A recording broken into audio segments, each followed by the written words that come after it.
Fruit custard. தேவையான பொருட்கள்: காய்ச்சின பால் எடுத்துக்கோங்க, கஸ்டர்ட் பவுடர், ஃப்ரூட்ஸு, நட்ஸ்.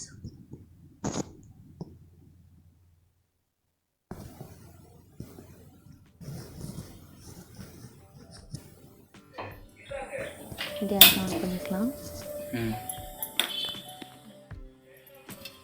நல்லா கனமான பாத்திரம் வச்சுக்கலாம். இது காய்ச்சின பால் தான், நல்லா திக்காக காசு ஏற்கனவே வச்சுட்டேன்.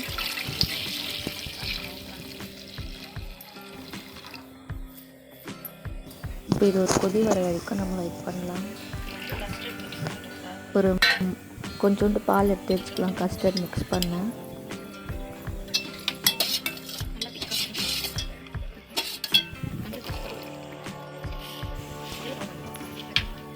சிம்லேயே வச்சுக்கலாம். நல்லா கலக்கி விட்டுட்டே இருக்கலாம், ஏடு வராத மாதிரி.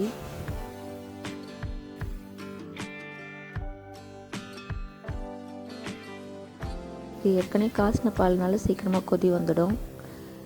நீங்கள் நல்லா உங்கள் பால் காயிற வரைக்கும் வெயிட் பண்ணுங்கள்.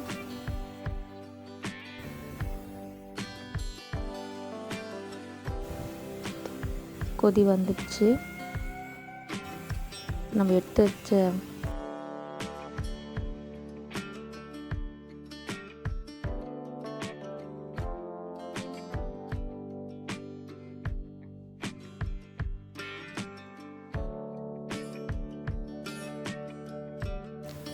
கஸ்டர்ட் பவுடரில் லைட்டாக பால் ஊற்றி கட்டி இல்லாமல் நல்லா கரைச்சிக்கணும்.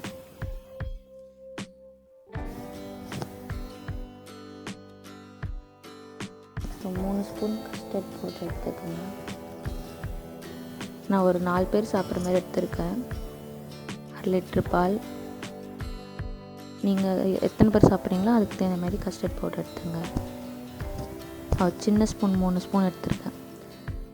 நல்லா கட்டி இல்லாமல் நல்லா கலக்கி எடுத்துங்க.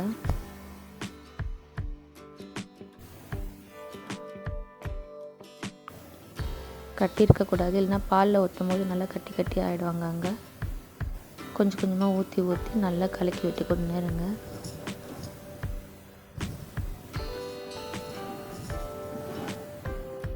இப்படி லைட்டாக கலர் மாறிக்கிட்டே வரும். உங்களுக்கு எவ்வளோ கலர் வேணுமோ அந்த அளவு ஊற்றிக்கோங்க. ரொம்ப டார்க்காக வேண்டாம். டார்க்காக போச்சுன்னா ஒரு மாதிரி டேஸ்ட்டு ரொம்ப ஃப்ளேவர் அதிகமாக இருக்க மாதிரி ஒரு ஃபீல் இருக்கும்.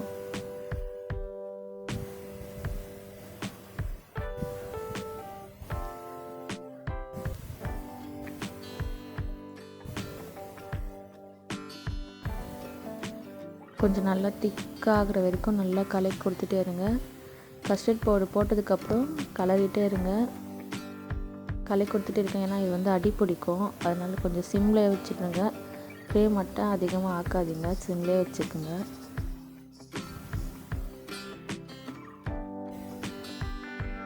இந்த அளவு திக்னஸ் இருக்கணும், நல்லா திக்காக. கொஞ்சம்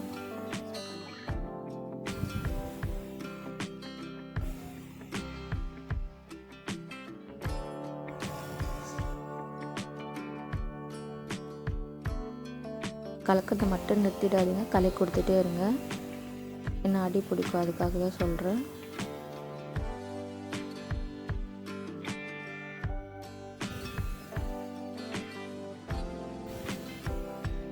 நட்ஸ் வந்து ஆப்ஷனல் தான். உங்களுக்கு நட்ஸ் பிடிக்கும்னா நீங்கள் போட்டுக்கோங்க.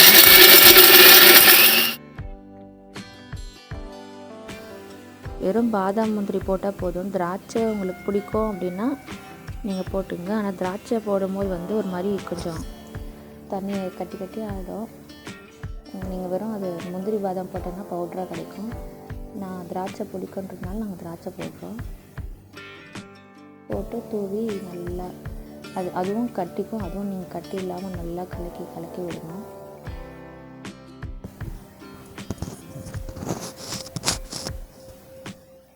அங்கங்கே கட்டாமல் நல்லா அழுத்தம் கொடுத்து கலக்கி விடுங்க.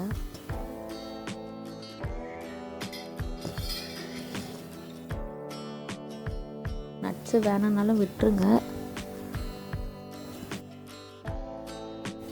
சுகர் போட்டோன்னே திருப்பி தண்ணி ஆகும், அதனால் திருப்பி திக்காக வர வரைக்கும் கொஞ்ச நேரம் அப்புறம் ஆஃப் பண்ணிவிட்டு எடுத்து நம்ம பவுலில் ஊற்றிட்டு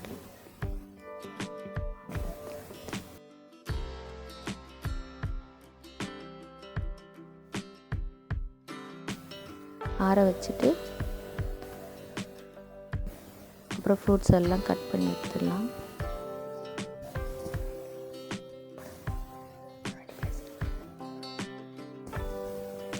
ஆறினதுக்கப்புறம்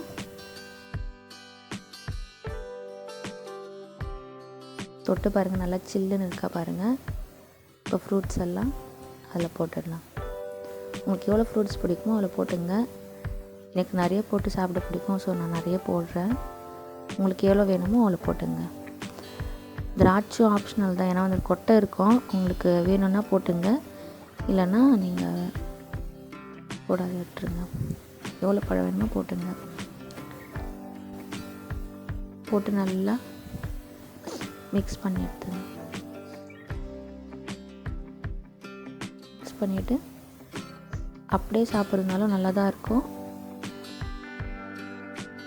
ஃப்ரிட்ஜில் வச்சு சாப்பிட்டாவும் இன்னும் நல்லாயிருக்கும். க்ளோஸ் பண்ணிவிட்டு ஃப்ரிட்ஜில் வச்சுடுங்க. அப்புறம் 1/2 அன் ஹவர் கழிச்சு எடுங்க.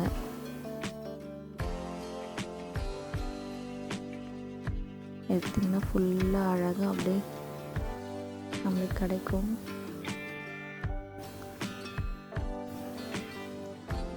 பழம்லாம் நல்லா ஊறி ஒரு நல்ல ஃப்ளேவர் கொடுக்கும்.